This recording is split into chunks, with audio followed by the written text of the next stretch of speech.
Magandang araw sa ating lahat mga boxing fans sa mang panig ng mundo. Ang labanan o bakbakan nating tatalakayin ngayon, ito po ay ang rematch sa pagitan ni Arthur Beterbiev at Dimitri Bivol. Fight schedule, February 22, 2025, nagaganapin sa Riyadh, Kingdom of Saudi Arabia. Mga idol, ang mga katanungan natin dito, kung makabawi ba si Dimitri Bivol sa labanan na yan o sa rematch na ito.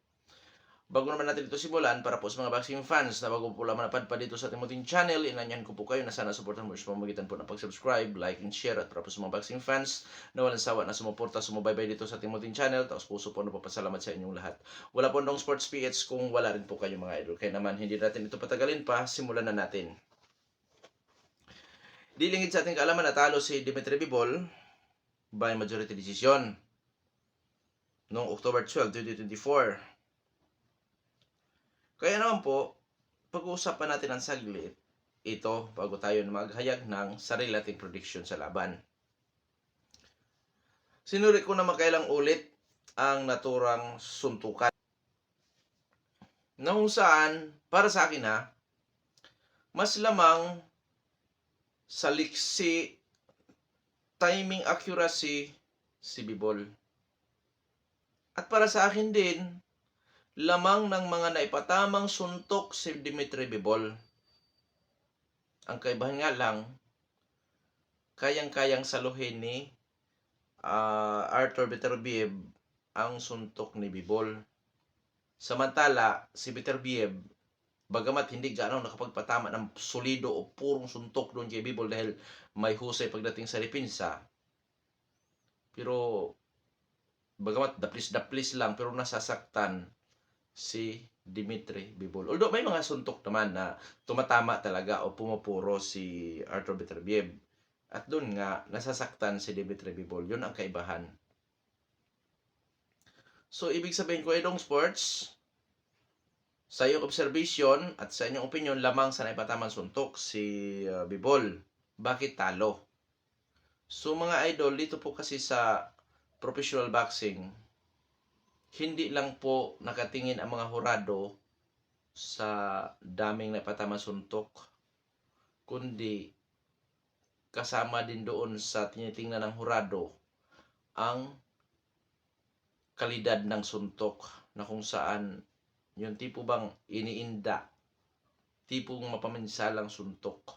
So doon sa labanan, ang mas may mapaminsalang suntok talaga si Beterbiev. Oo. So yun, ang mga hurado mga idol, ang isa pumabor doon sa quantity, sa dami ng naipatama Dimitri Bivol.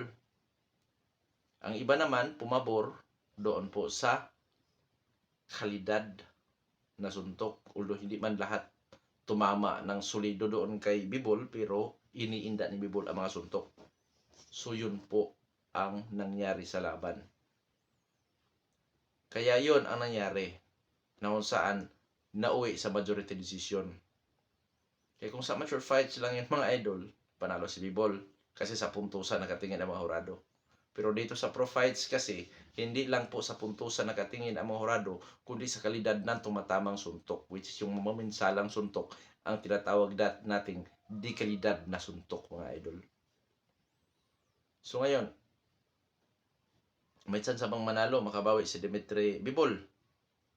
Okay, real talk tayo. Sa ating comparison, 50-50 pa rin ito.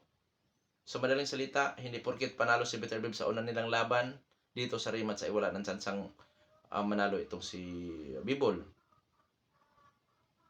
Mga idol, alam na ni Bivol ang lakas ni Beterbiev. So, dito sa boxing, hindi lang yan palakasan, kundi pautakan din. So, malaki ang tsansa na gamitin ni Dimitri Bivol ang kasanayan, skills as a technical fighter. So, anong ibig sabihin? Posibleng dito sa rematch, ang gagawin ni Bivol ay i-outbox si Arthur Beterbiev. Kaya 50-50 sa comparison dahil delikado ang ma-outbox din dito si Beterbiev. Posible kasing ang gawin ni Dimitri Bivol ay i-adapt ang switch science of boxing na kung saan mga idol, yung hit no hit, bagamat boring yan na skills o galawan or kakayahan, pero napaka-epektibo. Yan po ang posibilidad dyan. Kaya, di nakapiho ngayon sa rematch itong si Bitterbeeb. Kaya mauuwi pa rin sa 50-50 ang ating comparison. So ngayon, dadako na tayo sa ating prediction. O prediction ko po dyan, Bitterbeeb pa rin naman ako by majority decision or split decision or unanimous decision. Sa madaling salita, Bitterbeeb by points or by decision. Posible niyang maidomina ulit ang naturang suntukan. At dito sa rematch, posible ding makuha ni Bitterbeeb ang pag-knockout dito kay Dimitri Bivol gamit ang kanyang pagka-agresibo, power, na kung saan dahil alam na niya ang kakayahan ni Bivol at alam niya kung gaano kalakas si Bivol, which is kaya niyang saluhin ang suntok ni Bivol. So, posibleng maging sobrang agresibo nitong si Bitterbeeb sa pagbato ng suntok at sa pagdikit dito kay Dimitri Bivol, na kung saan yun ang sanhin na ika-knockout din ni Bivol. Posibleng mapabagsak din si Bivol dyan sa early second half, which is round 7. At posibleng ma-knockout din si Bivol doon sa later rounds, mga idol, dahil sa madaling salita, posibleng mabugbog dyan si Bivol sa suntukan na yan. So, pabor ako kay Bitterbeeb na mananalo sa pamamagitan po ng puntusan or sa knockoutan. Ngayon, dahil 50-50 naman ito sa ating ginagawang comparison sa panig naman ni Dimitri Bivol. Pagka na-adapt ni Dimitri Bivol ang sweet science o boxing, yung hit no hit, may tendensing ma-outbox din itong si Arthur Bitterbeeb. So, pwedeng manalo by decision. Yun ang mas decision, split decision din itong si Dimitri Bivol. At idagdag ko pa, ang nag-out ratio nitong si Dimitri Bivol ay umaabot sa 52.17%. Si Bitterbeeb naman 95.24% ang kanyang knockout ratio. So dito mga idol ngayon, dahil posibleng makuha nga ni Bivol ang pag-outbox naman kay Bitterbeeb, so sa daming may patama ni Bivol, kahit hindi po yan mga malalakas pero maulit-ulit lang ang pagpatama, imposibleng walang pinsala. Sanhi na itong si Bitterbeeb naman ay lalo na kung masalubong ni Bitterbeeb ang counter. Oo. Lalo na masalubong niya ang counter ni itong si Bivol. Dahil bunga ng kanyang pagka-agresibo. Ma-counter ni Bivol yan, masalubong ni Bitterbeeb. Hindi man malakas ang suntok ni Bivol, magiging malakas yon dahil sa puwersa na galing naman kay Bitterbeeb, which is nasalubong nga.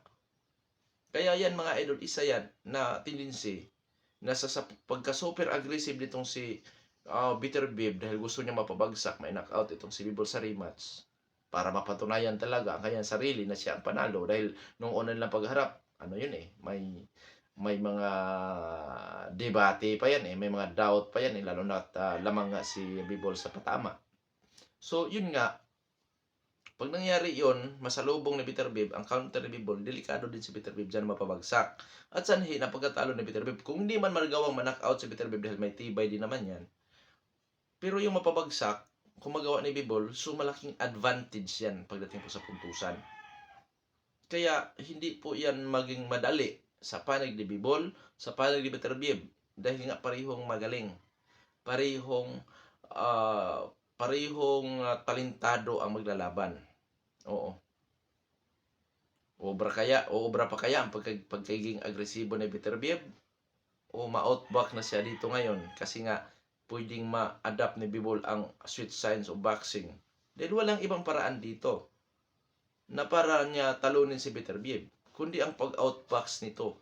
Ano ang skills na posibleng maka-outbox kay Bitterbeeb? Ang sweet science o boxing, yung hit no hit na tinatawag ng marami mga idol. Kaya kaabang-abang na laban ito. Kaabang-abang na laban.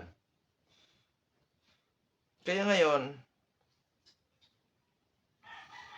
dito sa labanan na ito, maraming magsasabi na talo pa rin si Bibol. Aba, hindi. 50-50 pa rin ito mga idol. Pabor ako kay Bitter Bib.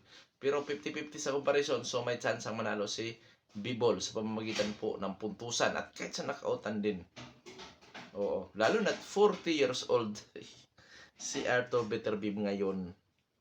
39 years old nung unang lapag sa Gupa. Ngayon 40 years old na. Para time na yan. Lamang masasabi nating kung ating kuhanan ng basihan yung performance nila last fight, napakaganda po ng body conditioning ni Bitter Bib. Consistent lamang sa kanyang pag-agresibo at hindi natin nakitaan ng pagod, kumbaga. So maganda po ang preparation nitong si Bitter Bib. So yan po mga idol, yan po ang ating sa ating pagtatalakay na ito, nasa inyo.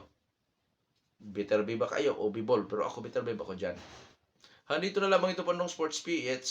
Maraming salamat po sa inyong pagsuporta. God bless.